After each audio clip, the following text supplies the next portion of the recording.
Bonjour, je suis Sandra Doucen, je suis la directrice de l'association Cancer Contribution, qui est une association qui regroupe des personnes malades, leurs proches, des citoyens et qui œuvre pour améliorer les pratiques en cancérologie.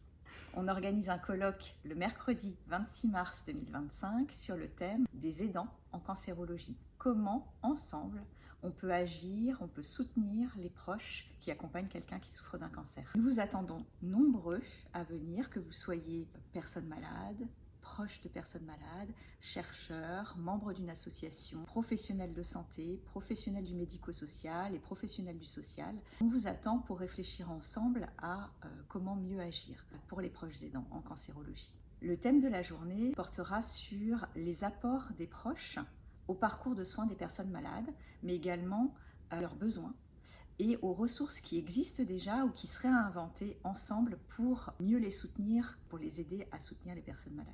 Le matin sera dédié à des sessions plénières. Nous aurons de nombreux chercheurs qui viendront, des professionnels qui viendront expliquer ce qu'ils mettent en place pour soutenir les proches malades. On va commencer d'ailleurs avec Sébastien Gant, qui est chercheur en sciences de l'organisation et qui va faire le résumé de sa thèse sur les proches aidants en cancérologie, et également nous parler de comment on peut innover, comment on peut mieux faire dans un système, dans une organisation pour mieux accompagner les personnes proches de malades. On aura également beaucoup d'autres professionnels qui viendront parler, notamment Émilie Allard qui viendra nous expliquer comment ça se passe au Canada pour soutenir les personnes proches de malades atteints de cancer. L'après-midi portera sur des ateliers. Si vous avez une idée de projet, de services à monter pour accompagner les proches dans un centre hospitalier par exemple ou dans une maison de répit, que vous voulez quelque chose pour les personnes qui accompagnent quelqu'un qui a un cancer, des ateliers de co-construction seront dédiés à ça l'après-midi. Donc on aura 3 ateliers. Un premier atelier pour accompagner les proches aidants sur l'usage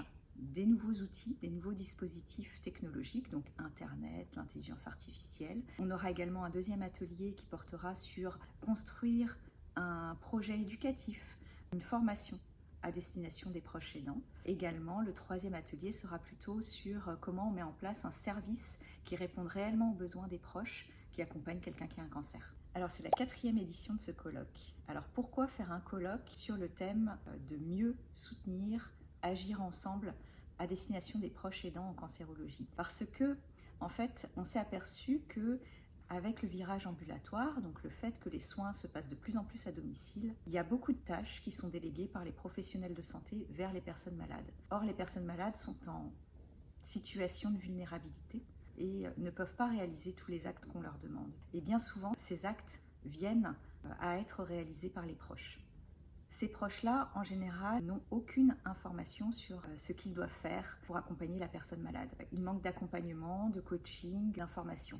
On a fait un baromètre qui indique que 85% des proches aidants n'ont reçu aucune information sur leur rôle ou sur comment aider une personne malade de cancer. Et donc ce colloque est vraiment là pour donner des pistes de solutions, pour réfléchir ensemble à comment changer les pratiques dans un système qui est soutenable pour les acteurs du soin